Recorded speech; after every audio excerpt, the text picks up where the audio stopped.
Assalamualaikum warahmatullahi wabarakatuh.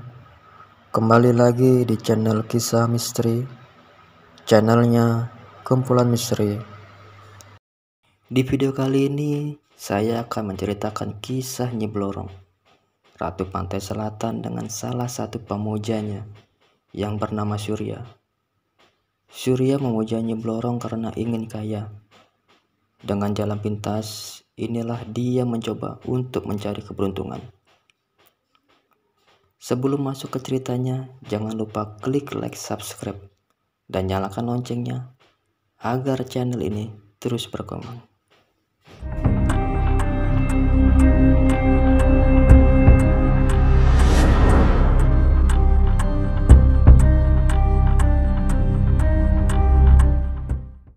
Pesugihan Nyi Blorong. Di sebuah desa terpencil di Jawa, hiduplah seorang pria bernama Surya.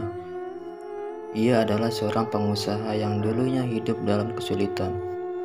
Bertahun-tahun, ia berusaha mengangkat derajat keluarganya dari kemiskinan. Tetapi, semua usahanya selalu gagal. Hutang yang menumpuk, rumahnya hampir disita, dan istrinya Sari mulai kehilangan kepercayaan padanya. Dalam keputusannya, Surya mendengar bisikan dari seorang dukun tua bernama Mbah Karta. Jika kau ingin kaya dengan cepat, ada satu jalan, tapi kau harus siap menerima konsekuensinya, kata Mbah Karta dengan suara serak. Surya yang sudah putus asa bertanya, "Apa itu, Mbah?" Dukun tua itu tersenyum tipis, memperlihatkan gigi-giginya yang kuning.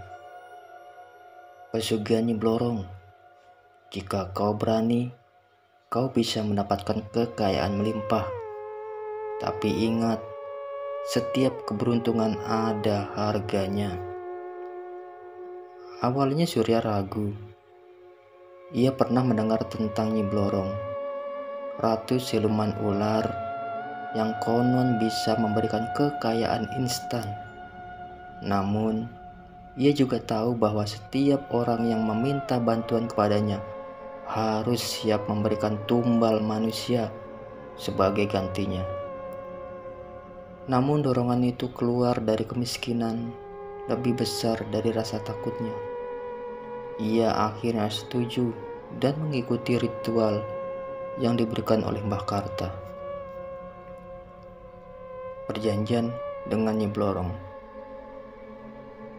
Malam itu, Surya pergi ke sebuah pantai terpencil, membawa sesaji seperti yang diperintahkan. Di tepi pantai, ia menggambarkan lingkaran di pasir dan menaruh dupa, kembang 7 rupa, dan segenggam emas yang dipinjam dari seorang kenalannya. Ketika tengah malam tiba, angin berhembus kencang dan ombak semakin besar. Dari dalam laut yang gelap muncul sesosok wanita cantik dengan kulit bersisik kehijauan. Matanya bersinar seperti batu zamrud dan rambutnya panjang mengurai. Tapi ekornya seperti ular raksasa yang melilit pasir. "Apa yang kau inginkan, manusia?" Suara Nyi Blorong terdengar menggema. Surya gemetar, tetapi ia tetap teguh. "Saya ingin kaya, Nyi. Saya ingin hidup tanpa kesulitan, tanpa hutang, dan tanpa rasa lapar." Nyi Blorong tersenyum. "Aku bisa memberimu semuanya itu, tetapi kau tahu harganya, bukan?" Surya mengangguk. "Aku siap, Nyi." Wanita siluman itu mendekat, lalu menyentuh dada Surya dengan jari-jarinya yang panjang. Seketika Surya merasa tubuhnya panas, dan dalam sekejap ia melihat emas mengalir dari tangannya. "3 hari lagi, kau akan mendapatkan kekayaan pertamamu. Tapi ingat, Setiap tahun kau harus menyerahkan satu tumbal manusia. Jika tidak, nyawamu yang akan menjadi gantinya, kata Nyi Blorong sebelum tubuhnya menghilang kembali ke dalam laut. Surya pun pulang dengan perasaan campur aduk. Ia tidak tahu harus merasa senang atau takut. Namun, 3 hari kemudian, keajaiban benar-benar terjadi. Bisnisnya yang hampir bangkrut tiba-tiba berkembang pesat. Pelanggan datang berbondong-bondong, uang mengalir deras, dan ia bahkan bisa membeli rumah mewah serta mobil mahal. Istrinya Sari terkejut melihat perubahan mendadak ini. Tetapi Surya hanya berkata bahwa ia mendapatkan rezeki dari investasi. Namun, kebahagiaan itu tidak berlangsung lama. Tumbal pertama Nyi Blorong. Setahun berlalu dan Surya mulai merasa gelisah. Ia tahu saatnya telah tiba untuk memberikan tumbal. Ia mencoba mengabaikan rasa takutnya, tetapi mimpi buruk mulai menghantuinya. Setiap malam, dalam tidurnya ia melihat Nyi Blorong melilit tubuhnya berbisik, "Jangan lupakan janjimu." Ia mencoba mengabaikannya, tetapi semakin ia menunda, semakin banyak kejadian aneh terjadi. Anak sulungnya tiba-tiba jatuh sakit tanpa sebab. Bisnisnya mulai mengalami kemunduran, dan setiap malam ia mendengar suara bisikan di telinganya. Akhirnya dalam keputusannya, ia memutuskan untuk mengorbankan seseorang. Ia memilih seorang pengemis tua yang sering duduk di depan tokonya. Dengan dalih memberi sedekah, ia membawa pria tua itu ke tepi sungai pada tengah malam hingga tenggelam. Keesokan harinya, bisnisnya kembali lancar dan anaknya sembuh, seakan-akan tidak pernah terjadi apa-apa. Dosa yang terus bertambah. Tahun demi tahun berlalu dan Surya terus melakukan ritual itu. Setiap tahun ia mencari korban baru, seorang gelandangan, seorang pekerja miskin, bahkan seorang pelayan di rumahnya yang sendiri. Setiap kali ia melakukan pengorbanan, kekayaannya bertambah besar. Namun setiap kali ia membunuh, hatinya semakin kosong. Ia mulai dihantui oleh bayangan korban-korbannya. Mereka muncul dalam mimpinya, menatap dengan mata kosong penuh dendam. Sari, istrinya, mulai curiga dengan perilaku Surya yang semakin aneh. Ia sering berbicara sendiri di malam hari, mengunci diri di kamar, dan selalu terlihat cemas.